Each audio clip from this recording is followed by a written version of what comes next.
Dave Reinhardt, and I want to welcome you to the very first episode of Ukulele 101. Are you thinking of buying a ukulele? Maybe you already have one that's just been sitting around the house and maybe not getting played as much as you thought it would when you first bought it. I'm sure you thought how easy and fun the ukulele would be to play, and I'm here to show you just how right you were. Ukulele 101 is an ongoing series of lessons. After the first few lessons, we're going to be learning new songs, new techniques, and new skills every week. But for the first few lessons, we're going to learn the basics. Today, we'll learn the parts of the ukulele. We'll learn how to tune the ukulele, and then we're going to learn how to play and sing our very first song. So let's get started. Your ukulele may look different than mine. This particular one is made by a manufacturer who makes ukuleles and guitars that feature this particular body shape. I'm guessing that yours has a hole right here in the middle. That's the sound hole. The sound hole allows the vibrations of the strings to enter the instrument, get amplified, and when the sound leaves the instrument, it's been warmed by the woods that your ukulele is made of, and it's amplified and it sounds rich and full. Attached to the body of your ukulele is the neck. The neck contains the frets. Those are those little metal pieces that cross the neck.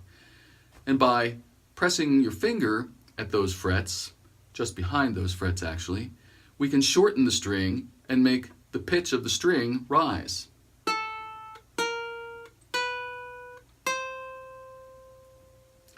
At the end of the neck, we'll find the headstocke. The headstocke is where you'll also find the tuners, and you've got one tuner for each string of your ukulele.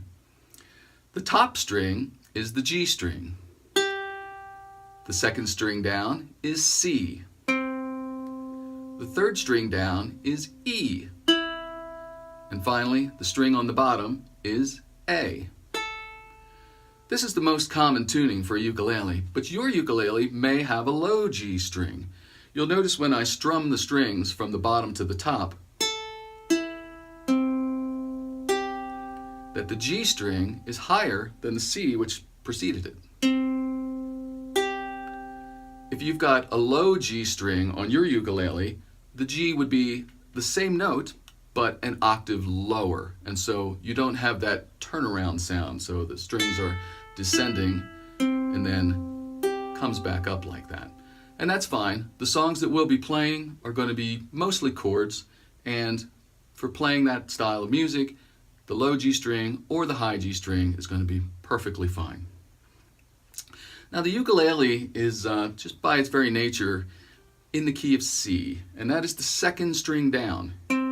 You may have a ukulele where that second string is wound with metal wire, and that just serves to amplify, accentuate the sound of that C while you're playing open chords on your ukulele. My particular ukulele is strung with nylon strings from a company called Ukulele, and these are very popular these days. Whatever style of string is on your ukulele is just fine. So in the key of C, we've got three primary notes, C, E, and G, and they all happen to be present in just open strings on your ukulele. We've got C, we've got E, and we've got G. So if we play just those three strings, the top three strings, we're playing a C chord. Now if we throw in the bottom string, the A string, we'll have not a C major chord anymore. Now we'll have what's called a C sixth chord, and you don't need to remember that right now. We'll get into those sort of things a little bit later. But the open strings on a ukulele, they sound pretty nice, just played together like that. If we want to make all four strings be a C major chord, just a C chord for short, anytime we use the word major with a chord, we can just use the name of the chord itself. So C major and C are the same chord.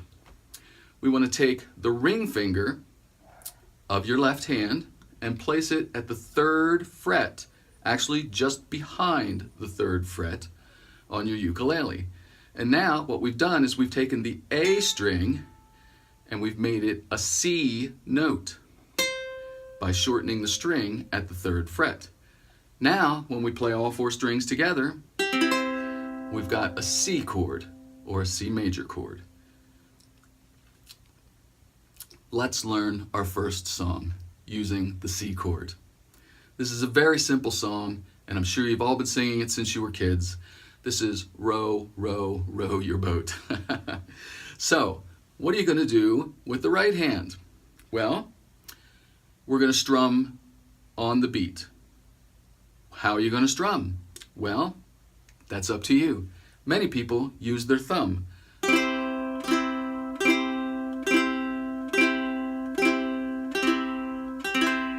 I myself have been a guitar player for many years, and I'm used to holding my hand in this position as if I'm holding a guitar pick. Now, I don't play the ukulele with a guitar pick, but I tend to hold my hand in this position and strum with the tip of my index finger like this. Either way is fine, whatever you're comfortable with. So, let's keep it easy for right now and just either use your thumb or the tip of your index finger if that's what you're comfortable with. And let's sing Row, Row, Row Your Boat. So, we're going to count off on 4, and then you're going to make one strum for each beat, just like this. 2, 3, 4.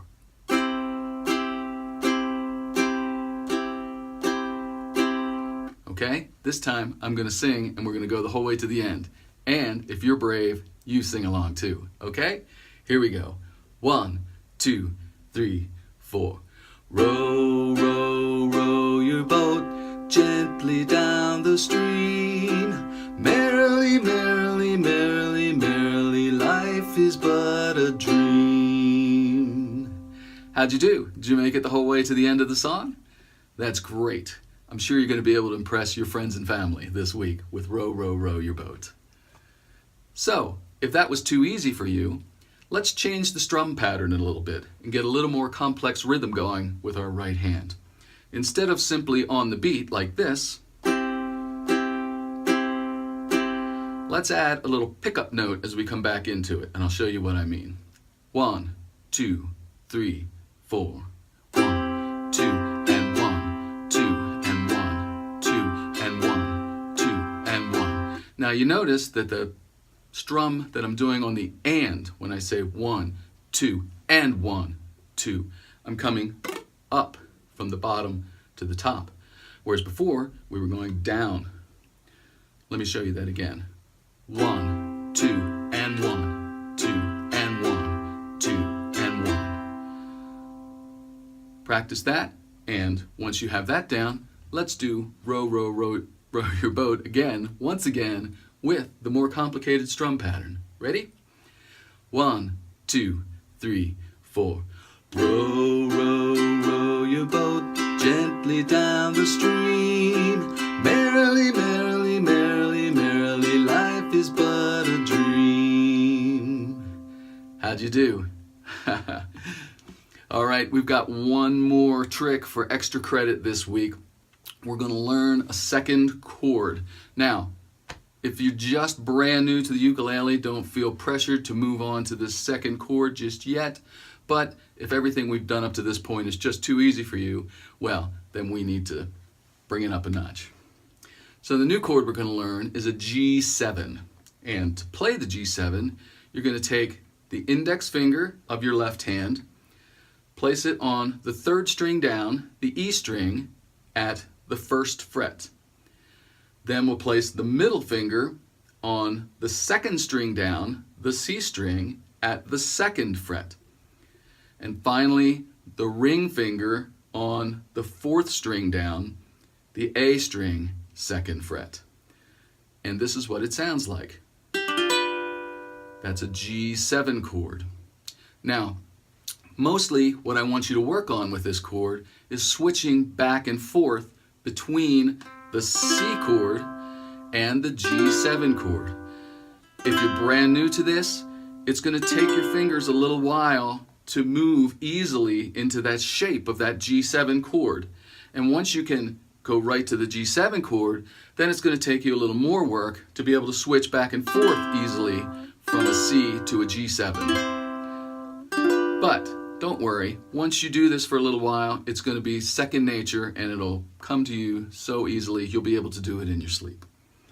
I keep my ukulele on the chair with me while I'm watching TV, and anytime a commercial comes on, pop it into my lap and I start playing. And if you do the same, you'll find that you're not really practicing on a schedule, but you're really practicing many, many hours a week. And these kind of things will come to you second nature.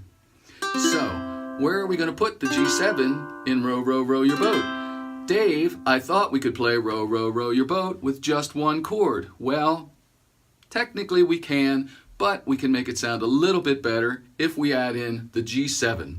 And where we're going to put it is on the very last 3 beats of the song. We're still going to finish on the C, but the 2 beats prior to that, we're going to use the G7 chord. Let me show you. Let me run through it once, and then we'll do it again together. 1, 2, 3, 4. Row, row, row your boat gently down the stream. Merrily, merrily, merrily, merrily, life is but a dream. So you see, right before we end on the C chord, we do 2 beats on the G7. Let's try it together. Use either strum pattern that you're comfortable with. I'm going to use the more complicated one, but feel free to stay with on the beat strums. Ready? 1, 2, 3, 4. Row, row, row your boat gently down the stream. Merrily, merrily, merrily, merrily, life is but a dream. And there you have it. Row, row, row your boat. I'm sure you're going to amaze your friends and family this week. Practice it with 1 chord, practice it with multiple strums, practice it with 2 chords. I hope you had fun. When we come back next week, we're going to learn several of the basic chords that we'll be using throughout the rest of our lessons.